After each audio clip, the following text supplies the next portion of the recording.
Assalamualaikum students. Today our topic is motion of simple pendulum.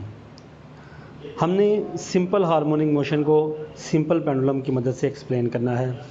Simple pendulum एक thin string जिसके साथ एक massive Bob को connect किया जाता है।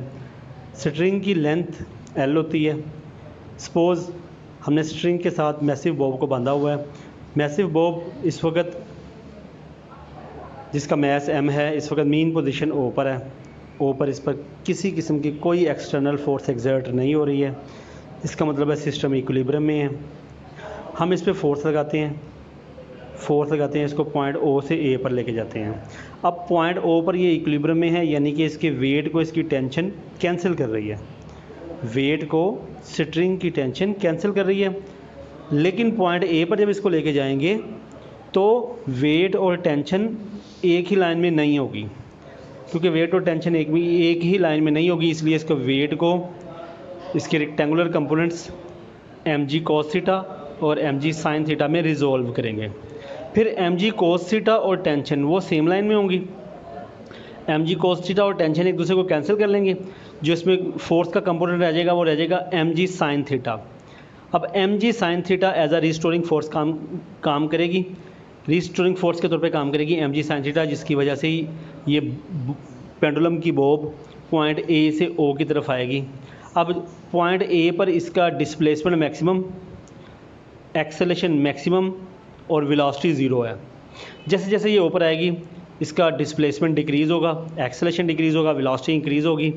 पॉइंट O पर आकर डिस्प्लेसमेंट ज़ीरो, एक्सेलेरेशन ज़ीरो और वेलोसिटी मैक्सिमम हो जाएगी। वेलोसिटी मैक्सिमम होने की वजह से और इनर्शिया की वजह से ये O पर नहीं ठहरेगी बल्कि O से B पर आएगी।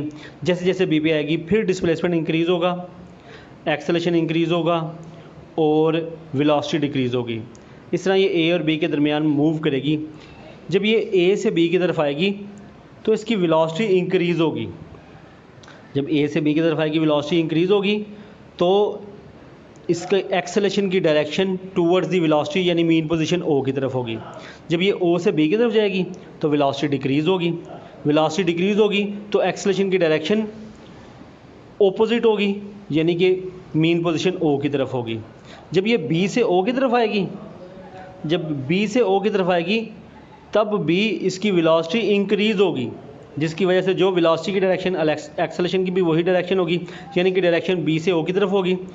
जब ये O से A की तरफ जाएगी तो वेलोसिटी डिक्रीज़ होगी, इसलिए जो एक्सेलेरेशन पैदा होगा उसकी डायरेक्शन वेलोसिटी के ऑपोजिट होगी, यानी कि फिर एक्सेलेरेशन की डायरेक्शन मीन पोजीशन O की तरफ होगी। यानी पूरी मोशन के दौरान एक्सेलेरेशन की डायरेक्शन O की तरफ, मीन पोजीशन O की तरफ होगी, जो ये प्रूव करता है कि simple pendulum simple harmonic motion कर रहा है। अगर इसका टाइम पीरियड मालूम करना हो तो इसके टाइम पीरियड मालूम करने का फार्मूला T = 2 π √L/G है। अस्सलाम वालेकुम।